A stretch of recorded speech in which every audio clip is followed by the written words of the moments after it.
Jadi saya akan membahas khusus konsep fisikanya ya. Nanti sama testimoni karena saya pakai ini 1, 2 sama 3. Karena saya butuh 3. Ya, butuh 3. Gak apa-apa, karena teman dosen sehari-hari saya mengajar di FMIPA Universitas Negeri Yogyakarta ya. Sehari-hari kalau Bapak Ibu klik UNJ FMIPA lalu saya muncul ya. Saya tertarik dalam dunia Genio ini karena sungguh amat sangat luar biasa ya, Bapak Ibu. Kenapa saya katakan luar biasa? Karena risetnya itu amat sangat pasti lama dan sangat istimewa. Karena dua arah menyatu dalam satu titik temuan yang itu kita pakai sekarang ya. Itulah yang luar biasa. Ya kan saya ceritakan, coba Mas karena saya beri judul sedikit agak, tapi supaya kita sedikit terbuka, tapi saya akan bahas dengan pendekatan-pendekatan yang sifatnya itu lebih umum ya, bukan sangat spesifik ya dalam fisika ya. Tapi karena saya itu bertemu beliau Pak David dengan Pak Dr. Setio ini baru sekali ya Pak ya, ini yang kedua ya. Ini yang kedua ya, sehingga informasi yang sampai pada saya itu belum maksimal ya. Maka tadi saya menyampaikan Pak David, kapan Bapak jadikan seminar nasional dan saya akan mencoba untuk mendalami lebih dalam lagi tentang fisikanya, dan itu pasti akan menarik bagi seluruh saya kira rakyat Indonesia ya, baik yang sakit maupun yang sehat. Baik yang sakit maupun yang sehat ya. Jadi yang judulnya ini masih agak karena saya sangat sibuk sekali. 2 minggu ini kami mengadakan seminar internasional sehingga saya sangat sibuk di kantor. Maka presentasi saya mungkin slide-nya belum begitu menarik, tapi yang penting kita akan mencoba melihat isinya ya. Saya beri tema judul tinjauan fisika pada Genio 1 sebagai small smart device ya. Saya sebut sebagai small smart device. Ini sebutan dari namanya dari saya itu ya. Kalau dicari di itu belum muncul. Saya bernama small smart device ya. Small itu kecil, smart itu pinter, cerdas ya. Device itu piranti atau peralatan ya. Di peralatan kita itu kecil ya, tapi smart ya. Smart itu cerdas, pinter sekali. Dan device ya, pirantinya itu kecil tapi cerdasnya luar biasa ya, bisa memberikan range frekuensi amat sangat panjang gitu ya. Maka saya sampaikan ini next ya. Jadi Bapak Ibu ini sedikit agak cerita dikit ya. Jadi yang disampaikan Pak Dr. Setio tadi tentang gelombang elektromagnetik ya, itu sebenarnya adalah sebuah gelombang yang muncul karena persamaan Maxwell. Bagi orang yang belajar fisika itu pasti ketemu dengan persamaan Maxwell. Itu persamaan yang luar biasa. Salah satu itu adalah sekarang kita nikmati sebagai listrik kita ini ya. Persamaan yang ketiga itu ya. Kurel E sama dengan B dot T ya. Persamaan 3 itu yang sekarang mendasari generator hukum Faraday yang kalau itu tidak ada listrik sekarang ini ya. Ini yang itu persamaan 3 ini. Jadi ini luar biasa ya, persamaan 4 persamaan itu, dan itu disatukan, diformulasikan dengan matematik, maka dihasilkanlah persamaan gelombang elektromagnetik itu ya. Ada E itu terkait dengan medan listrik ya, itu simbolnya E. Kalau B itu medan magnet. Jadi gelombang elektromagnetik itu adalah gelombang yang kesininya itu medan listrik, kesananya itu medan magnet, dan merambatnya ke sana, gitu ya. Bisa paham ya? Bisa ya? Jadi gelombang elektromagnetik itu adalah kesananya itu medan listrik, kesananya medan magnet, merambatnya ke sana. Ini mereka saling tegak lurus. Gitu. Berapa kecepatannya? Kecepatannya itu 300.000 kilometer per sekon. Ya, jadi itu kaget ya, maka kaget itu cahaya ya, cahaya sebagai satu bagian ya. Jadi kecepatan gelombang elektromagnetik itu 300.000, berarti 3 nolnya 5, satuannya kilometer loh, bukan meter. Kalau mau jadikan meter tambah 3 lagi. Jadi 3 nolnya 5 tambah 3, jadi 3 nolnya 8. Itu berarti 300 miliar meter per detik. Ya, 1 detik dia merambat 3 miliar meter. Ya, luar biasa kecepatannya. Itulah gelombang elektromagnetik. Apa itu? Next. Ada kecil ya, tapi kelihatan ya. Ini spektrumnya. Ya. Jadi gelombang elektromagnetik itu dari yang energinya paling besar, gitu, frekuensinya paling besar, ya, itu namanya sinar gamma. Ya. Sinar gamma itu adalah radiasi yang energinya sangat besar dan dia bahaya sekali untuk orang sehat. Ya, maka dia dipakai untuk orang-orang yang kena sakit kanker sudah sangat lama, untuk membunuh sel-sel kanker itu diradiasi yang namanya kemoterapi. Ya, itu diberi radiasi sinar gamma sehingga sel-sel kankernya itu terbunuh, mati. Tetapi ketika itu juga sel sekitarnya jadi mati, ya, maka bahaya. Maka orang-orang yang bekerja di dalam daerah itu pasti dari perlindungan yang sangat ketat. Misalnya orang yang bekerja di Batan, ya, di tenaga nuklir itu semuanya hati-hati dan radiasi. Berikutnya kita kenal, ya, itu adalah sebelumnya. Nah, ya, kita kenal bahwanya ini sinar X, ya. Sinar X itu dengan orang lain sinar Ronsen, ya. Itu untuk memfoto sesuatu yang tidak bisa difoto dengan kamera biasa, gitu. Itu pakai sinar Ronsen, ya. Jika misalnya untuk orang yang patah tulang, ya, orang yang ingin tahu bagaimana bentuknya tulangnya di dalam itu pakai sinar X atau sinar Ronsen. Bawahnya itu adalah UV, ya, sinar ultraviolet. Ada sinar sedikit, bawahnya itu. Nah ini Bapak Ibu, yang sempit ini, yang diperbesar oleh gambar ini adalah cahaya, sinar tampak, ya, yang sekarang kita nikmati, ya.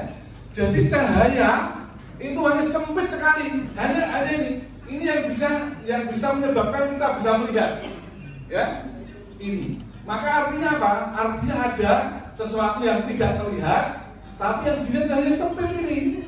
Jadi jangan sampai mengatakan kalau Genio itu demit.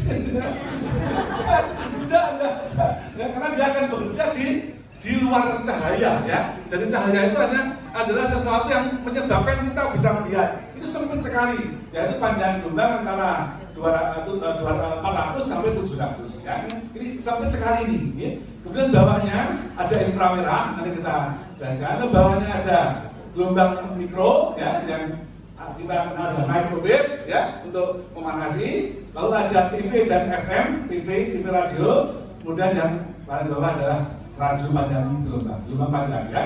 Jadi ini semua itu namanya gelombang elektromagnetik, ya. Dari panjang gelombang yang sangat kecil sampai panjang gelombang yang sangat besar, ya. Itu spektrum kita ada di dalam ruangan ini, ya. Tetapi yang bisa kita lihat hanya cahaya ketampak ini. Yang panjang gelombangnya antara antara 400 sampai 700, ya. Itu saja. Yang lain nggak tampak. Tapi bukan demit, karena mata kita tidak bisa melihat, ya. Ya, itu harus paham betul. Karena ada seseorang yang ketemu dengan istri saya yang tadi berita dari istri saya, ya. Ya. Itu nggak boleh, itu musyrik itu. Itu nggak kelihatan, ya. Bukan begitu, yang tidak kelihatan itu belum demit, ya. Tapi adalah gelombang elektromagnetik yang di luar 700 dan 800, ya. Ini adalah itu, ya. Next. Ini matahari kita, ya. Matahari kita sebagai sumber kehidupan di bumi itu yang tadi disampaikan Pak Dr. Setio, itu panjang gelombangnya antara 250 sampai 2500, ya. Ya, jadi dia hanya tiga bagian, yaitu UV, ya, UV ini ultraviolet, sinar tampak dan inframerah, ya. Jadi sinar matahari kita itu punya 3 kelompok gelombang elektromagnetik, yaitu UV, visible atau sinar tampak, dan inframerah.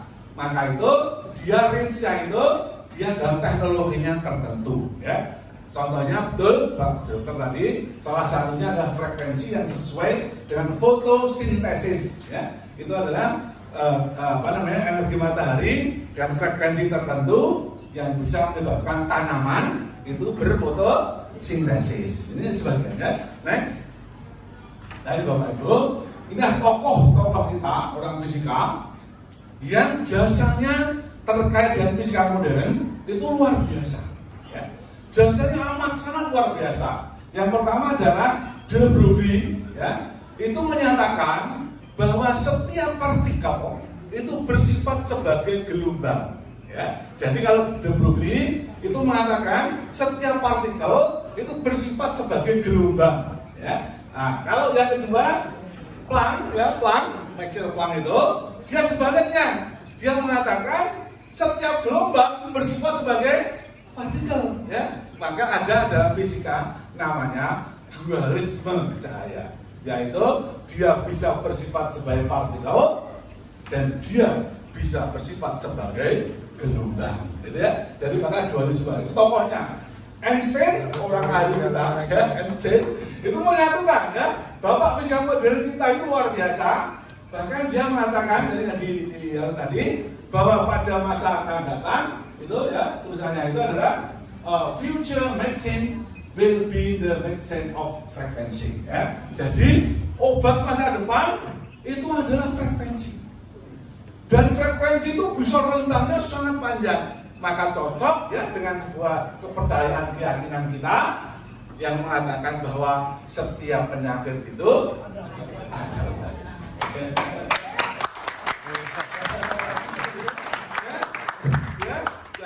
Itu yang luar biasa. Oleh karena itu saya tertarik sekali untuk datang di sini. Saya mohon izin Pak David, ya, saya bisa datang ke sini, ya, agar supaya pemahaman kita mengenai Genio itu benar-benar paham, dan kemudian dengan datang ke sini, saya kira yang boleh datang itu orang sakit maupun orang sehat, ya.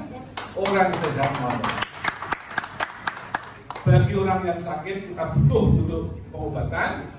Bagi yang sehat, siapa tahu tetangga saudara yang sakit bisa diberitahu lalu menjadi sehat, kan, gitu, ya. Jadi saya kira itu penting untuk kita lakukan, ya. Jadi kita akan bekerja dengan tiga tokoh besar ini, dan itu diakui oleh dunia fisika, sehingga kemudian perkembangan fisika hari ini tentu menjadi teknologi masa depan, ya. Ketika dia Einstein tahun 1955 dia wafat, ya, lalu 45 tahun kemudian kita merasakan betapa teknologinya itu bisa kita rasakan, ya. Ini adalah satu perkembangan, dan sehingga saya tulis di sini gelombang, ya. Saya kira saya bisa mengatakan ketika tadi orang mengatakan tidak mungkin ada kehidupan tanpa matahari, ya. Bisa dibayangkan kalau mataharinya nggak ada, ya, bagaimana kita bisa tinggal di bumi? Tidak mungkin ada, ya. Maka saya juga berani katakan bahwa tidak ada kehidupan tanpa gelombang. Saya mengatakan tidak ada kehidupan tanpa gelombang, karena jangankan gelombang, listrik aja mati, panjangnya udah bingung. Ya, apalagi ibu-ibu kata mau masak pakai listrik, ini subuh pakai listrik, laptop semua pakai listrik, belum nanti yang transaksi kawalan pada apa, Jakarta 1 jam mati listrik, kerugiannya triliunan, ya, karena semua macet, tidak bisa ada pada transaksi-transaksi yang lain. Oleh karena itu, saya yakin ini menjadi saya ada kehidupan tanpa gelombang. Gelombang itu memiliki 3 besaran penting, ya. Satu namanya frekuensi, ya. Frekuensi itu apa? Frekuensi itu adalah, jadi gelombang itu kan begini Bapak Ibu. Jadi kalau suatu bergetar gini, ya, bergerak, itu kan gelombang, ya. Gelombang yang menakutkan apa? Kalau ada gempa, ya, lapisan tanah kita terjadi patah itu sumber energi, gempanya berjalan, ya. Ini luar biasa, sakit dalam mengkhawatirkan, ya. Jadi gelombang itu punya frekuensi. Apa itu frekuensi? Frekuensi adalah banyaknya getaran tiap detik, itu namanya frekuensi, ya. Jadi kalau misalnya bergetarnya itu 2 kali tiap detik, maka dikatakan frekuensinya 2 Hz, ya, satuan Hz, ya. Lalu yang kedua panjang gelombang. Panjang gelombang itu bentuk yang tadi begini, ya. Ini satu lambda. Jadi jarak yang ditempuh selama satu periode itu namanya panjang gelombang. Ya. Maka kita punya frekuensi, punya panjang gelombang. Nah, alat kita bekerja dalam konteks frekuensi. Ya, alat kita Genio itu bekerja dalam konteks frekuensi. Kenapa? Next. Ya, dulu. Ini dasar-dasar kuantum yang mendasari. Ya, jadi gelombang elektromagnetik tadi yang dari sinar gamma sampai radio, ya, itu semuanya bersifat partikel, sebagaimana dikatakan oleh Planck. Ya. Apa yang terjadi rumusnya ini? Bahwa energi tiap foton itu ini sama dengan H kali F. F-nya itu frekuensi. Ya. Apa frekuensi tadi? Banyaknya getaran tiap detik itu frekuensi. Nah, H itu satu tetapan besarnya ini ya, tidak penting ya. Tapi bahwa energi tiap foton itu HF. Ya. HF kalau banyaknya foton N, maka N kali HF. Ya. Jadi kalikan berapa kali? Dan N itu bilangan bulat. Ya. Jadi maka dalam dunia fisika namanya satuan. Ya. Tidak ada tengahan, semua bilangan bulat. Ya. Maka itu adalah yang kedua, karena satuan ini maka kan berpengaruh pada solusi persamaan Schrödinger yang mendasari hampir semua kebolehjadian setiap partikel. Ya. Semua partikel di jagat raya ini itu bisa dihitung keberadaannya, bisa dihitung posisinya dan sebagainya dengan sebuah persamaan yang disebut dengan persamaan Schrödinger. Ya. Nah, karena persamaan Schrödinger itu dimasukkan ini persamaannya, ketika satuan itu dimasukkan ke sini, ya, ke sini, maka dihasilkan hasil perhitungan energi pada persamaan Schrödinger sebagai nilai Eigen, baik pada atom, molekul maupun paduan akan menghasilkan energi yang tercatu, diskret. Ya, energi itu diskret, tercatu. Berapa nilainya? Tergantung dari apa yang kita hitung. Ya. Tapi kemudian berikutnya energi yang diskret tadi energi itu maksudnya apa tadi? E sama dengan H kali F. Ya. Kalau energinya diskret, maka F-nya juga diskret. Nah, itu kan mudah sekali. Jadi kalau E sama dengan F, kalau E-nya diskret, maka frekuensinya diskret tertentu. Ya. Itulah yang menjadi dasar Genio kita. Ya, tepuk tangan saya kasih. Dan ini sebenarnya sangat luar biasa. Ya. Maka saya ketemu Pak Setio dan Pak David pertama kali jam 11 malam di hotel ini, saya siap untuk menjadi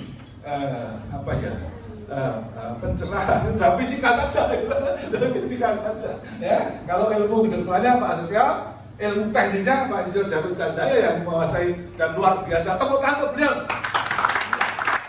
Ini seseorang yang menguasai 10 negara, satu-satunya agen di Indonesia, tapi dengan kita itu sangat merakyat. Beliau, ya.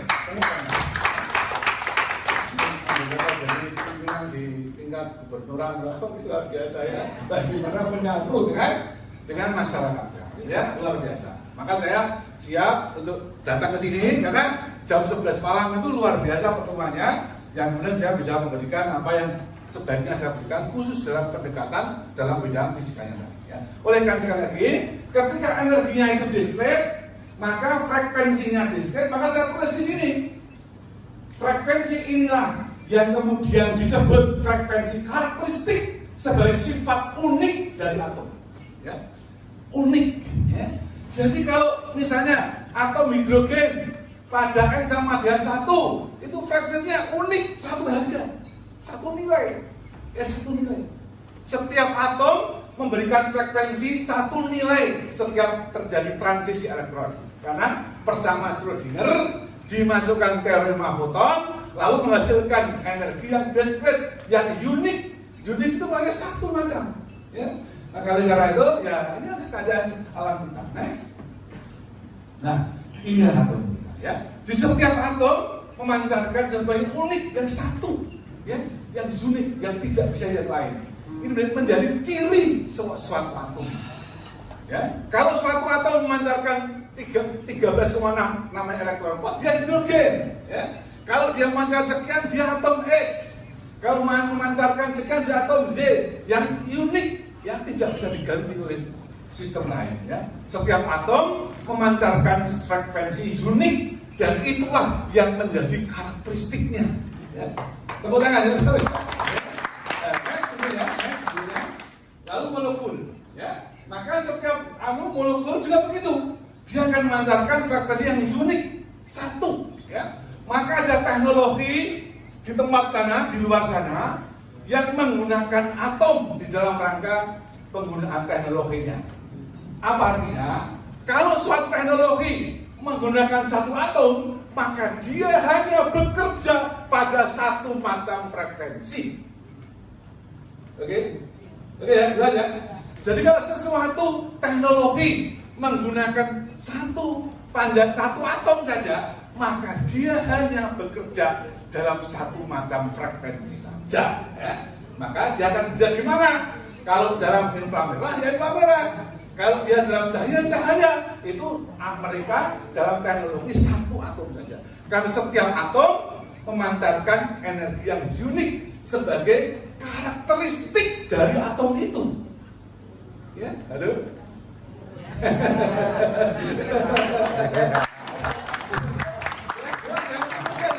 Ini fisika kalau matematiknya agak dalam ya, tapi apa namanya maknanya seperti itu. Ya. Next.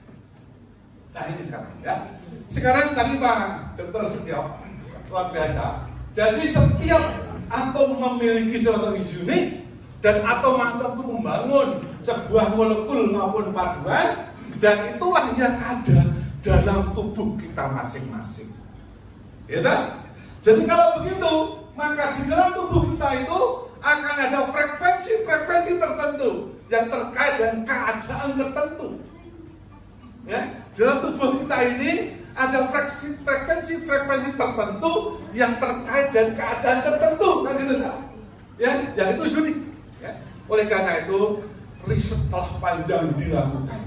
Ya, tadi kenapa saya foto yang disampaikan Pak Dokter tadi itu sejumlah frekuensi. Ya, ya kalau otak misalnya 90 ada otak misalnya 90 sekian, 90 ya. Sekarang kayaknya wah nemu semua 90 saja kan gampang, gitu. Kita pakai sekarang 90, tapi menemukan angka 90 itu yang risetnya panjang, ya itu tidak sembarang orang bisa. Oleh karena itu, kita sekarang tahu bahwa kalau kemudian ada frekuensi 90 Hz, cocok untuk keadaan fisik, misalnya otak kita. Satu sisi, ya itu satu sisi ya. Jadi setiap organ tubuh kita memiliki frekuensi keadaan sehat, karakteristik tertentu. Dan kemudian kalau ada patologis masuk, ketidaknormalan masuk, pasti tadi Pak Dokter sudah menyampaikan abnormal. Ya. Kenapa terjadi? Karena itu perbuatan kita sendiri.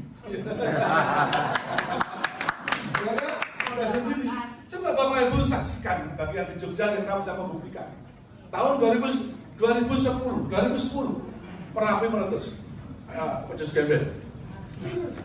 Ya, bergulung-gulung awan panas itu ke bawah menyapu semua tanaman di lereng Merapi sebelah barat. Kalau dilihat dari kota Jogja sudah tidak ada hijau lagi. Ya, semua jadi coklat karena semua jadi aram, hilang semua tanaman hijau. Sekarang Bapak Ibu keluar dari hotel ini, lihatlah ke arah sana, sudah kembali hijau kembali. Ya, karena alam pada dasarnya adalah natural, seimbang. Tapi kalau Bapak Ibu ke kami melewati hutan jati, ya, yang dulu begitu banyak hutan jati, sekarang tidak ada satu pun jati. Kenapa? Karena itulah manusia, ya. Dan kita tidak sadar, ya, kita makan, ya. Bapak David kita makan dengan makanan fast food, ya. Sebangsanya makanan yang berbasis industri, ya, yang kemudian justru menyebabkan kita menjadi frekuensinya abnormal, ya. itu riset di satu sisi. Satu sisi lain, next, ya, next. Kita punya konsep namanya resonansi, ya.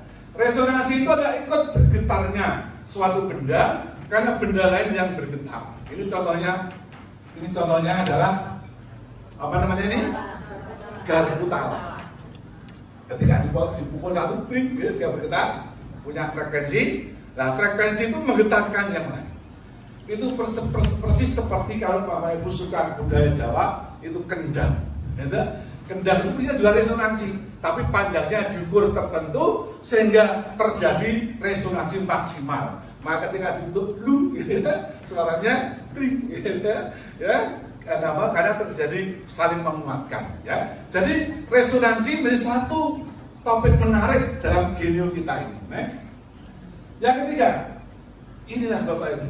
Ketika kemudian saya dari satu riset telah menghasilkan berapa frekuensi organ tubuh normal.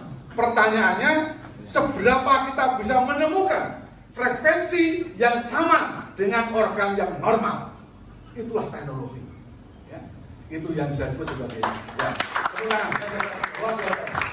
itu yang saya sebut sebagai smart device. Ada di dalam ini. Ya, mana-mana? Ada dalam. Nanti teknologinya beliau yang akan bicarakan. Saya tidak paham dalamnya, ya, tapi inilah yang ada di dalam alat kita ini, ya, yang mampu menghasilkan frekuensi rentangnya sangat panjang. Tetapi kalau dia 90 Hz, 90 Hz itu adalah rentang gelombang suara, Bapak Ibu, ya. Jadi kalau orang bersuara itu yang frekuensinya itu antara 20 Hz sampai 20.000 Hz, ya. Itu suaranya terdengar. Kalau di bawah 20 Hz nggak terdengar, ya. Teknologinya tertentu. Di atas 20.000 Hz juga tidak terdengar. Teknologinya untuk ultrasonografi, ya. Yaitu menggunakan jasa untuk suara yang frekuensinya di atas 20.000 Hz. Jadi juga bukan demit itu. Itu ultrasonik, ya. Nah, sekarang risetnya itu dilakukan sehingga menghasilkan sejumlah frekuensi yang terkait dengan frekuensi organ tubuh dalam keadaan normal, ya. Oleh karena itu, maka inilah alatnya yang bisa membawa, ya, 90 Hz itu suara, Bapak Ibu, ya, gelombang suara itu 90 Hz. Itu kalau di tembok sudah macet, nggak bisa masuk, ya. Masuk ke tubuh kita nggak bisa, 90 Hz itu nggak bisa, ya. Maka alat ini yang bisa masukkan, yaitu pada gelombang dengan frekuensi yang bisa masuk dalam tubuh kita. Itulah gelombang radio, ya, yang diciptakan oleh sistem device kita ini, ya. Oleh karena itu, nanti kita kaji terus. Saya berniat untuk mengkaji terus. Saya beruntung di dalam fisika material itu, andai kata tidak ada resonansi, saya nggak bisa riset, ya. Karena setiap benda selalu menarik pada frekuensi tertentu. Kalau Pak David waktu jam 11 itu saya ingat betul, beliau mengatakan, karena saya cerita, saya punya frekuensi yang sama dengan panjenengan untuk mengembangkan Genio. Itulah yang disebut berjodoh. Ya, yang disebut dengan berjodoh. Ya. Saya juga, karena di depan istri saya bukan tipe ya, tapi saya cerita, ya. Sebetulnya waktu saya belum dapat dia. Ya. Itu ya banyak yang mungkin banyak yang mungkin tertarik, ya. Tapi kenapa jadinya sama beliau? Karena itulah resonansi. Itulah jodoh, itulah jodoh saya, ya. Dan insya Allah terus kita langsungkan karena sudah beresonansi, ya. Lalu saya mengingatkan, ya. Itulah risetnya. Jadi satu sisi riset menemukan frekuensi melalui sebuah device, sebuah piranti yang kecil tapi smart, ya. Itulah alat kita ini yang sekarang saya bawa ini, ya. Di dalamnya itu, ya. Nanti saya akan terus mengkaji, ya, untuk supaya lain kali kita bisa seminar lagi, ya, untuk membahas lebih dalam lagi terkait dengan pendekatan fisika dari bioresonansi. Kenapa disebut bioresonansi? Karena terjadi pada pada makhluk hidup, yaitu kita, ya. Ya, nah, resonansi yang terjadi pada makhluk hidup itu disebut dengan bioresonansi. Maka itu ya, oleh karena itu ini saya katakan small smart device. Ya, saya tulis di situ ya, nanti small smart device dalam bentuk komponen elektronik aktif yang terdiri dari gabungan ratusan, ribuan, bahkan jutaan transistor yang ada di situ. Ya, yang luar hasil riset dari teknologi Rusia. Rusia yang pada apa? Rusia, ya luar biasa ya. Itu kemudian menghasilkan frekuensi yang kemudian menghasilkan sebagaimana kita harapkan. Next. Inilah ya. Jadi dari ini bayangkan, loh itu kan sudah ada. Ya sekarang ada Bapak Ibu. Ya sekarang Pak David menerima, kita semua menerima. Tapi menemukan angka-angka sampai mencapai 8.000 ini suatu riset yang sangat panjang. Ya. Kerjaan yang luar biasa. Dan saya seorang fisikis, seorang fisikawan, saya sangat menghargai bagaimana seseorang bisa melakukan riset panjang yang sekarang alat itu hadir di tengah-tengah.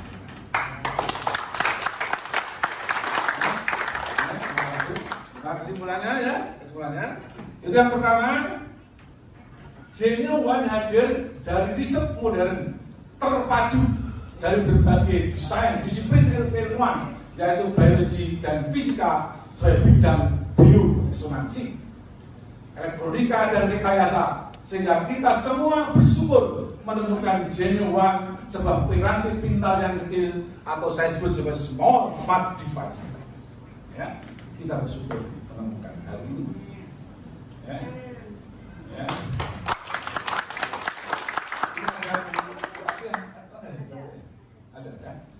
Suatu ketika saya mendapatkan berita Ibu Sabto itu mengatakan kok tidak berpengaruh jenius saya, karena sama dengan saya, beliau obesitas, saya obesitas. Ya, saya salah satu dari jenius ini adalah obesitas. Ya.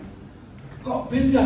Saya sendiri merasakan, ya, bahwa ketika saya pakai obesitas ini badan saya turun paling besar kemarin itu dari 101 menjadi 95, 6 kilo. 6 kilo. Kok Bu Sabto tidak merasakan? Saya merasakan bahwa ketika saya pakai ini, saya tidak merasa lapar.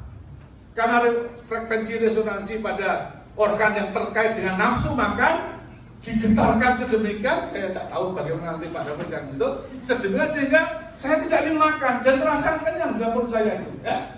Kok beliau kok tidak? Ya ini kan ada sesuatu yang perlu, maka istri saya suruh meluncur ke Bu Atia untuk menjelaskan ya apa sebabnya ya, siapa tahu karena Pak ini memang terkait dengan pikiran. Ya, meskipun kita sudah pakai alat ini, tapi kalau pikirannya mau makan terus, ya lapar kenyang laparnya, saya kira sebagai satu contoh kasus ya saya sendiri itu saya itu pandemen bakmi. Hampir semua penjual bakmi di kota Jogja itu sudah saya coba. Nah, Bapak Ibu mau tanya mana saya tahu. Bakmi ya, setiap jam 9, jam setengah 10, jam berapapun ingin bakmi Prarotaman, yang meluncur ke Prarotaman ya. Kadin yang meluncur ke Kadin ya. Tapi semenjak pakai gini saya sudah nggak pernah lagi ingin makan bakmi ya. Tapi kalau pikiran saya mau ya berangkat ya. Tapi saya tidak ingin berangkat ya, karena niat untuk mengecilkan berat badan semakin kuat. Ya. Kalau saya ya kan umurnya semakin tua. Kalau orang tua itu yang paling bahaya kalau badannya nunggu, itu yang sakit. Ya. Maka saya berusaha untuk tidak bakmi. Tetap paham. Yang kedua, saya dan kita semua meyakini. Jadi tadi Pak Sabto ya harus yakin ya, kita meyakini ya. Saya dan kita semua meyakini Genuine sebuah smart device sebagai perangkat personal fisioterapi canggih akan menjadi tren baru dalam gaya hidup manusia. Ya. Kenapa? Karena tidak merasa saya begini. Saya kemarin sampai maaf saya kan pakai ini ya. Umur saya sudah 61 tahun ya. Itu ada mahasiswa saya yang tanya, Pak, jamnya kok trendy sekali. Ini kan trendy banget ini jamnya ya. Jamnya trendy sekali ya. Sekarang alhamdulillah ya, ini saya menjadi gaya hidup kita. Esensi apalagi terkait dengan kesehatan kita. Ya. Bukan hanya penampilan, tapi juga kesehatan kita. Ya. Jadi saya katakan sebagai gaya hidup bagi setiap orang yang menginginkan hidup sehat menggunakan perangkat dengan penggunaan yang mudah, praktis untuk mengatasi 8.000 ya, ini 8.000 plus ya, 8.000 solusi kesehatan ya. Ini luar biasa, risetnya amat sangat panjang dan itulah yang bisa kita hadapi sekarang ya. Jadi oleh karena itu saya tidak ingin apa-apa kecuali menyampaikan pendekatan fisika yang itu menarik, itu terus saya kaji agar semakin dalam tentang pengetahuan kita terkait dengan genome yang akan menyehatkan orang lain dan kita sendiri. Sebagaimana tadi, setiap penyakit selalu ada obatnya. Dan yang ketiga, terakhir, genome memiliki manfaat utama mengembalikan ke keadaan normal ya. Jadi kalau suatu organ seharusnya frekuensinya X, tetapi jadi X plus Y, maka jelas tidak normal ya. Ketika kemudian diberi genome, dimasukkan frekuensi X, saya kemudian dia akan bergetar, beresonansi dengan gelombang yang tertentu, 8.000 macam gelombang yang bisa diberikan pada tubuh kita. Tinggal kita pilih mana prioritasnya, maka insya Allah organ itu kembali kepada keadaan normal, sehingga kemudian sehat. Itulah yang harus kita lakukan menurut saya. Karena kalau sehat itu banyak kemudahannya. Bagi seseorang yang sehat tentu mudah untuk melakukan apapun ya. Beribadah ya, bersama keluarga, menikmati hidup, apalagi saya sudah 61 tahun. Tapi kemarin saya tampil di YouTube, katanya kok masih kelihatan muda.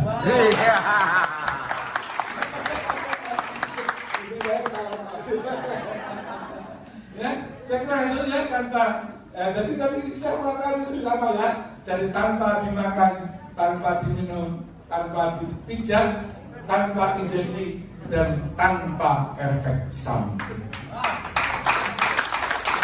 Dan itu Pak David yang bisa saya sampaikan, nanti akan banyak dari beliau yang menukik pada persoalan aplikasi dalam sebuah kesehatan kita. Dan saya ini karena baru yang pertama menyampaikan dengan pertemuan dengan beliau juga baru pertama, tapi saya akan mencoba terus belajar untuk mendalami tentang bioresonansi. Saya kemudian akan memasyarakatkan pengobatan yang katanya mahal, tapi kalau untuk orang sakit jadi murah, ya kan? Berapa? 4 jutaan ya. Kalau orang sakit jadi murah, karena ketika dia merasakan sehatnya, sehat itu amat sangat mahal. Sedikit saya cerita, saya punya teman itu sakit tangannya itu kalau tersentuh oleh apapun itu sakit sekali, ya. Diperiksakan dokter sampai 7 dokter tidak ketemu, akhirnya dibawa ke Surabaya dan diperoleh adanya tumbuh daging di saraf otak belakang kepalanya ini, dan itu dioperasi, biayanya 150 juta ya. Jadi itu jauh lebih besar kalau kita mencoba menggunakan genome yang itu, terus keyakinan kita tumbuhkan, keseriusan kita tumbuhkan ya. Saya memang maaf, saya tidak begitu Pak Dokter, saya tidak bukan termasuk tipe orang yang disiplin, maka saya minta tolong istri saya ya, bukan berarti saya takut dari istri ya. Ikatan suami istri, ikatan suami takut istri. Jadi, tapi saya minta, saya tolong diamati ya. Maka setiap mau mati istri saya, Pak itu ditukar rupanya. Dan saya alhamdulillah selama 1 bulan Pak David ya, saya menggunakan genome ini, saya merasakan ada kualitas kesehatan dalam tubuh saya. Maka saya ingin mencoba terus mendalami. Bahkan saya siapa tahu bisa artikel saya dalam rangka mempertahankan guru besar saya dalam Terima kasih.